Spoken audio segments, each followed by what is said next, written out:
আজকে আপনাদের সঙ্গে শেয়ার করব কোনো খরচ ছাড়াই কেমনভাবে বাসায় বসে সুন্দর সুন্দর কুশন বানিয়ে নেবেন।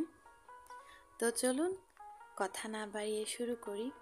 তো আমি এই যে একটা ডিজাইন করার জন্য এভাবে করে কেটে নিয়েছি, একটা ফুল কেটে নিয়েছি আর পাতা কেটে নিয়েছি। তো এগুলো হচ্ছে একটা সাদা কাপড়ের উপর করব। সাদা কাপড়ের উপরে কিন্তু লাল আর সবুজ কালারটা খুব সুন্দরভাবে ফুটে ওঠে। তো এই কারণে আমি এইরকম কাপড় নিয়েছি। তো এখন এগুলো আমি সুচ সুতার মাধ্যমে লাগিয়ে নিব।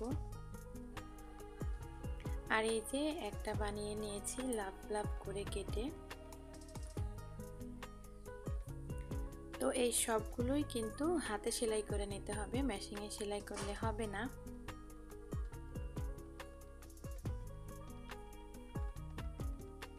তো এখানে আমি মাঝখানে যে ফুলটা ওইটা হচ্ছে যে ডবল ছিল, তো ওইটা আগে সেলাই করে নিয়েছি আর সবগুলো সেলাই করে নিব। তার আগে আরও একটা কুশন বানাবো, ওইটাও আপনাদের সঙ্গে শেয়ার করছি। তো এই তো খয়েরি কালারের কাপড়ের উপরে আমি সাদা ছিট এভাবে কেটে নিয়েছি। তো এভাবে আমি হাতে সেলাই করে লাগিয়ে দিব। কোনো কিছু বানানোর সময় আপনারা কালার ম্যাচিংয়ের দিকটা নজর রাখবেন, যে কোন কালারের উপর কোন কালারটা দিলে ফুটে উঠবে, তাহলে কিন্তু সাধারণ জিনিসও খুব সুন্দর লাগে। তো যাই হোক, আমার কিন্তু বানানো হয়ে গেছে। আর এই তো আমি কিন্তু কভারগুলোতে বালিশ ঢুকিয়ে নিয়েছি। তো বালিশগুলো যে বানিয়েছি এগুলোর ভিতরেও কিন্তু আমি তুলা দিইনি। আমার তো মেশিং আছে, তো আমি বাসায় যেগুলো কাপড় চোপড় বানাই ওগুলোর হচ্ছে ছাট সিট থাকে, তো ওগুলো ফেলে না দিয়ে আমি ওগুলো দিয়ে কুশন বানিয়ে নিই। আর এই তো এটা হচ্ছে একটা সাদা কাপড়ের উপরে বিভিন্ন কালারের পাইপিনের মতো করে দিয়ে দিয়েছি সেলাই করে। এখানে অনেক রকমেরই কাপড় আছে, তো দেখতে অনেক সুন্দর লাগছিল। তো আমি কুশনগুলো বানিয়েছি অনেক দিন আগে, তো ভিডিও করা হয়েছিল না। তো কয়েকদিন পরে ভিডিও করার কারণে এটা ব্যবহার করেছি, এই কারণে পাপড়িগুলো গুছিয়ে গেছে। তো গুছিয়েও কিন্তু খুব ভালো লাগছিল।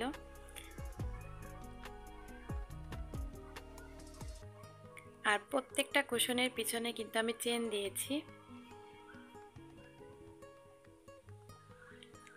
আর এই যে এই কুশনটা দেখুন, এইটার ভিতরে কিন্তু আমি মশারি রেখেছি। তো সব সময় কিন্তু এটার ভিতরে মশারি থাকে। রাতের বেলা যদি কখনো মশারি টানাই তখন এখান থেকে খুলে নিয়ে টানাই, আবার সকালবেলা মশারি কিন্তু এর ভিতরে দিয়ে দিই।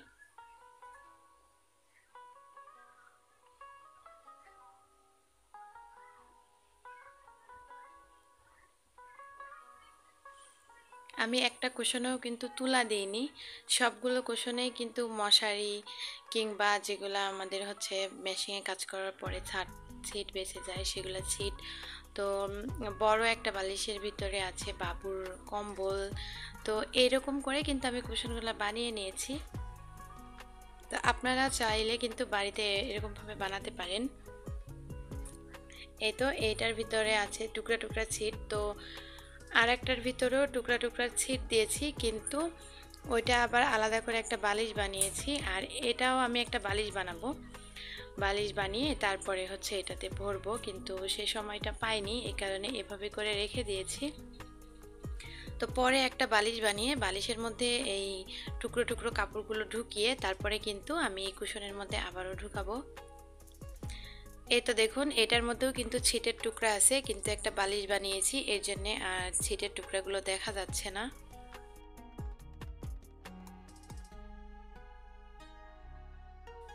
তো আমার আজকের ভিডিওটি আপনাদের কাছে কেমন লাগলো অবশ্যই কমেন্টসের মাধ্যমে জানাবেন। আমার আজকের ভিডিওটি এই পর্যন্তই। আল্লাহ হাফেজ, আসসালামু আলাইকুম।